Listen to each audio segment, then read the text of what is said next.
हम आपको दिखा रहे हैं देश का ओपिनियन पोल और खास करके आज हम बात कर रहे हैं मध्य प्रदेश और उसके साथ साथ छत्तीसगढ़ की। अभी तक हमने आपको दिखाया था कि दरअसल मध्य प्रदेश और छत्तीसगढ़ में क्या सीटें मिल सकती हैं। तो आइए सबसे पहले आपको दिखाते हैं क्या सीटें मिल सकती हैं मध्य प्रदेश और छत्तीसगढ़ में। आप देखिए मध्य प्रदेश में 29 में से 21 सीटें भारतीय जनता पार्टी को मिल सकती हैं और कांग्रेस के खाते में 8 सीटें जा सकती हैं, यानी कि कांग्रेस को यहां पर 6 सीटों का फायदा होता दिखाई दे रहा है। उसके साथ साथ अब छत्तीसगढ़ की बात करते हैं।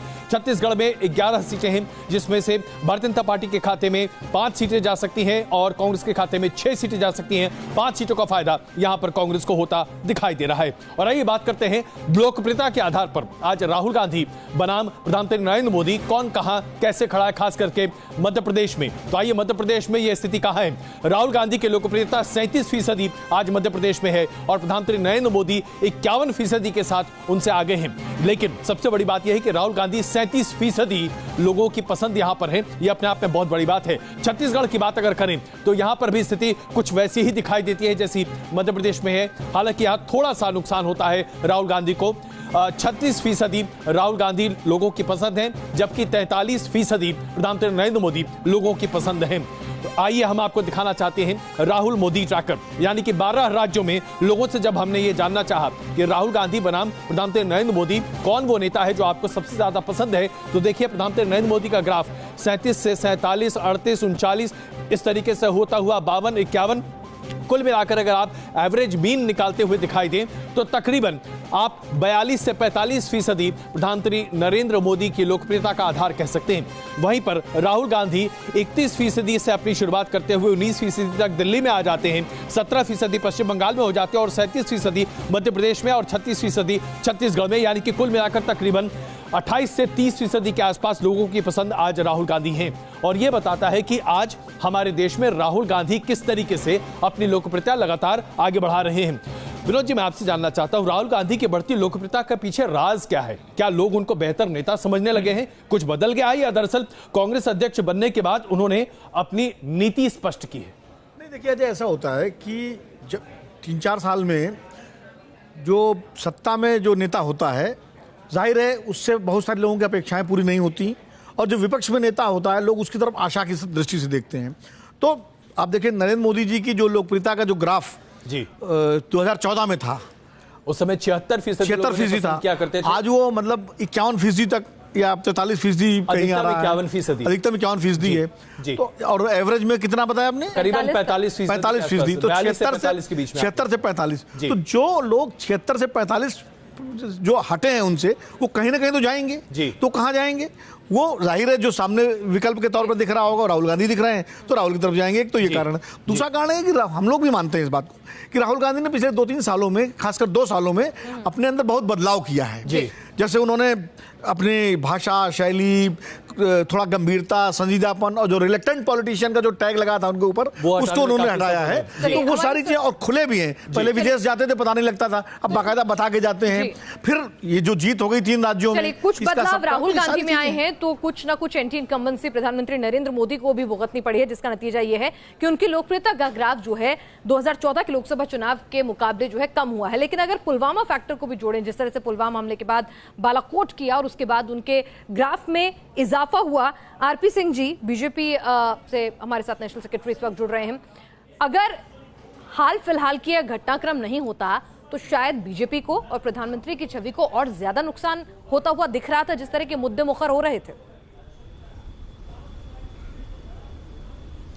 देखिए, एक बात बड़ा स्पष्ट समझिए, देश की सुरक्षा भी देश के लिए एक बहुत बड़ा मुद्दा है। हम ऐसे मत उसको बिलिटल मत करिए इशू को, और देश के गरीब आदमी तक उसकी जो जरूरतें हैं वो पूरी करना भी उतना बड़ा मुद्दा है। तो प्रधानमंत्री मोदी जी ने अपने काल में देश की सुरक्षा को भी आगे रखा, उसकी चिंता करी और सेना को पूरी छूट दी। उसी प्रकार जब वो 6 करोड़ से ऊपर महिलाओं को गैस का चूल्हा पहुंचाते हैं और देश के हर गांव तक बिजली पहुंचाते हैं और हर घर तक बिजली पहुंचाते हैं और 5 लाख का हेल्थ इंश्योरेंस हर देश में 50 करोड़ से ऊपर लोगों तक पहुंचाते हैं, तो वो उस ढंग से उन लोगों की भी चिंता करें जो देश में सबसे पीछे रह गए थे। देश में जहाँ जो लोग गरीब थे, देश के अंदर आज तक गरीबी हटाओ को नारा रखता, पर इस बार पहली बार हुआ है कि देश से गरीबी हट रही है। तो ये दोनों चीजें साथ हैं। हाँ ठीक है, अभी 2016 में एक अगर हट रही होती और ये स्थिति होती आरपी सिंह जी, तो पुलवामा हमले से पहले जब प्रधानमंत्री नरेंद्र मोदी की लोकप्रियता के बारे में या बीजेपी की स्थिति के बारे में पूछा जाता था तो नतीजे जो हैं इससे कहीं कमतर आते थे। अगर वो तमाम वादे पूरे हो रहे होते तो ओपिनियन पोल की तस्वीर कुछ और होती पुलवामा से पहले। मैंने मैं आपका टीवी देख नहीं सकता, पर मैं कोई बाहर हूँ, चलो फिर भी मैं मानता हूँ, पर फिर भी जो सो कॉल्ड ऑप्शन है वो पूरे देश में ऑप्शन नहीं है। आप बता रहे हैं कहीं पे 17% भी है, कहीं पे कुछ भी है, सो कॉल्ड ऑप्शन है, तो वो तो फिर भी 10%, 12%, 15% पीछे रही होगी ना। अब तो शायद 20% के लोग पीछे है, तब भी वो इतनी पीछे थी। तो यहाँ तो 1% पे 1.5% पे भी आप राहुल गांधी को सो कॉल्ड ऑप्शन कहते ही अपने आप में बहुत बड़ी बात है। मुझे लगता है कि एक सेकंड अजय जी आरपी सिंह साहब, मुझे सिंहदेव जी से एक छोटी टिप्पणी यहाँ लेनी पड़ेगी। नहीं, मैं कह रहा हूँ सो कॉल्ड, अगर आप उसको ऑप्शन मानते नहीं, क्या अपने आप में ये शब्द इस्तेमाल होना चाहिए राहुल गांधी का? क्या वो सो कॉल्ड ऑप्शन है? मैं उदाहरण देता हूँ, यूपी के अंदर क्या स्टेक है, बिहार के अंदर क्या स्टेक है मुझे बता दीजिए, आंध्रा के अंदर क्या स्टेक है, बंगाल के अंदर क्या स्टेक है, केरल के अंदर क्या स्टेक है। वैसे तो मैं आपके राज्य भी गिनाने लगूं आरपी सिंह साहब तो बहुत सारे राज्य हो जाएंगे। तमिलनाडु आपका क्या स्टेट है? आप जरा गिनना शुरू कर दिए। पश्चिम बंगाल में अभी तक आपका क्या स्टेट है? आपको इस पर जवाब मिल जाएगा। मैं दूसरी बात कर रहा हूं, देखिए, लेकिन मैं सिंहदेव साहब से मैं ये सवाल सिंहदेव साहब से ले रहा हूं। जवाब मिलेगा बिल्कुल, और हम उम्मीद करते हैं कि जवाब अच्छा देगी भारतीय जनता पार्टी। वापस मैं आपको आज शर्त लगाकर जा रहा हूं, मैं आपके साथ शर्त लगा पाऊं इतना वरिष्ठ पत्रकार में नहीं हुआ हूं, सोच नहीं सकते। लेकिन हाँ, मैं इतना जरूर कह सकता हूं। लीजिए, चलिए सिंहदेव जी अभी बड़ा दिल कह के बता रहे थे कि विरोधी को कभी कमतर नहीं आंकना चाहिए, लेकिन आप राहुल गांधी को सो कॉल्ड ऑप्शन बता रहे हैं। सिंहदेव जी इस पर टिप्पणी।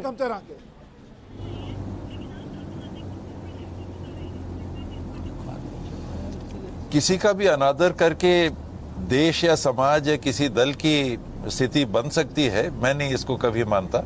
और जैसा आपका आचरण होगा, जैसे ही आपकी प्रतिक्रिया होगी, निश्चित रूप से आप देखिएगा भारतवर्ष में इसका लाभ उन्हीं के प्रति हमेशा बढ़ता रहा है जिनकी निंदा अनावश्यक तौर पे की जाती है। ऐसा किसी के लिए नहीं कहना चाहिए। भारतीय राष्ट्रीय कांग्रेस के अध्यक्ष हैं, काबिल व्यक्ति हैं, संवेदनशील व्यक्ति हैं, संघर्षशील व्यक्ति हैं, नेतृत्व प्रदान करने वाले एक लीडर हैं। इनके प्रति ऐसा भाव व्यक्त करना मैं समझता हूं कि ये नहीं होना चाहिए। बिल्कुल। आलोक संगर जी इस वक्त हमारे साथ मौजूद हैं। मैं आ रहा हूं सिंह साहब, आरपी सिंह साहब, बस 1 मिनट 1 सेकंड का वक्त दीजिएगा प्लीज, तुरंत वापस आए। लोकसभा के सांसद हैं भारतीय जनता पार्टी से, भोपाल से। आलोक जी, मैं आपसे जानना चाहता हूं, लोकप्रियता के आधार पर अभी भी तकरीबन 45% के आसपास प्रधानमंत्री नरेंद्र मोदी की लोकप्रियता है। राहुल गांधी तकरीबन 30 से 35% के बीच में उनकी लोकप्रियता है। क्या आपको लगता है कि एक चैलेंज है, या आप अभी से पूरी तरीके से खारिज करते हैं कि नहीं, राहुल गांधी कहीं खड़े ही नहीं होते प्रधानमंत्री जी के मुकाबले? नहीं, राजनीति में हर पल हर क्षण चैलेंज हम सामने आते ही हैं, हम चैलेंज को स्वीकार भी करते हैं। लेकिन जहाँ तक सवाल है माननीय प्रधानमंत्री नरेंद्र मोदी जी का, उनके नेतृत्व में आज एक देश दिशा की तरफ है, और इसलिए हिंदुस्तान ही नहीं सारी दुनिया में नरेंद्र मोदी जी को सराहा जा रहा है।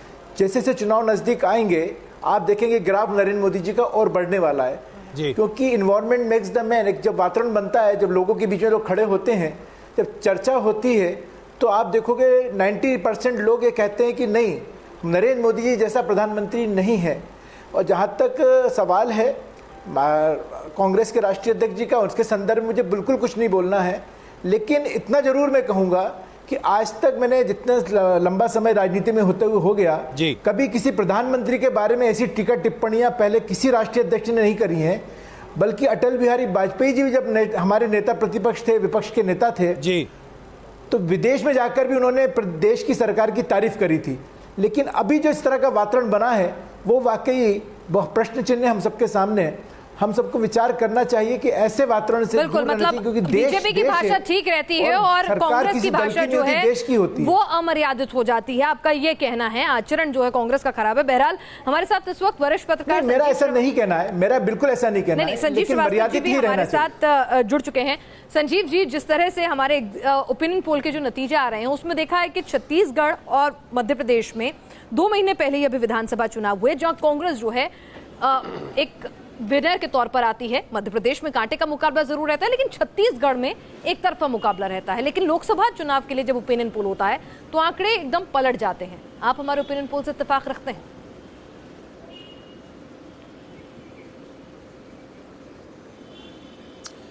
जी बहुत शुक्रिया पिनाज, और सबसे पहले मैं आपसे और अजय से क्षमा मांगना चाहता हूं, समय पे नहीं जुड़ पाया। जहां तक आपके ओपिनियन पोल की बात है, आपने 21 सीट्स दी हैं 28 में से मध्य प्रदेश में, और 5-6 सीट्स दे रहे हैं आप छत्तीसगढ़ में कांग्रेस को जी, और 5 सीट्स बीजेपी को। मेरे ख्याल से ये आंकड़ा मोटे रूप से सही है, क्योंकि देखिए इसमें अटपटी बात, देखिए जब हम मध्य प्रदेश राजस्थान का दौरा भी कर रहे थे, छत्तीसगढ़ तो मैं सिर्फ 1 दिन के लिए गया था, लेकिन मध्य प्रदेश और राजस्थान 4-4, 5-5 दिन के लिए गए थे, तब भी कई ऐसे मतदाता थे जो कह रहे थे कि इस वक्त तो वो बदलाव की मुद्रा में थे। जैसे मध्य प्रदेश में 3 बार की एंटी इनकम्बेंसी हो गई थी, 15 साल हो गए थे शिवराज जी को, लेकिन केंद्र के चुनाव के दौरान उनका मत यही था कि वो मोदी जी को देंगे।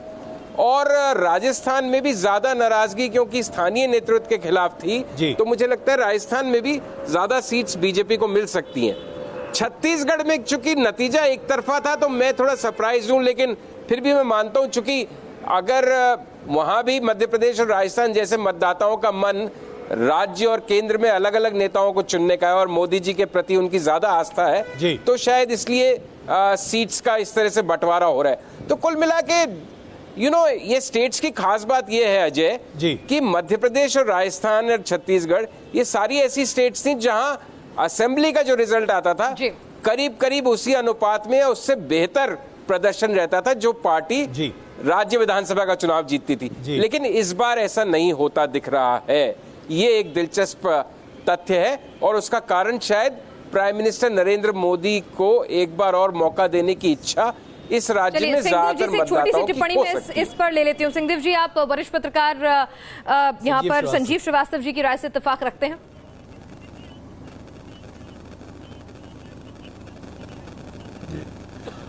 मैं सहमत इसलिए नहीं हो रहा कि मुझे नहीं लगता कि मध्य प्रदेश में कांग्रेस 8 सीटों तक सीमित होगी।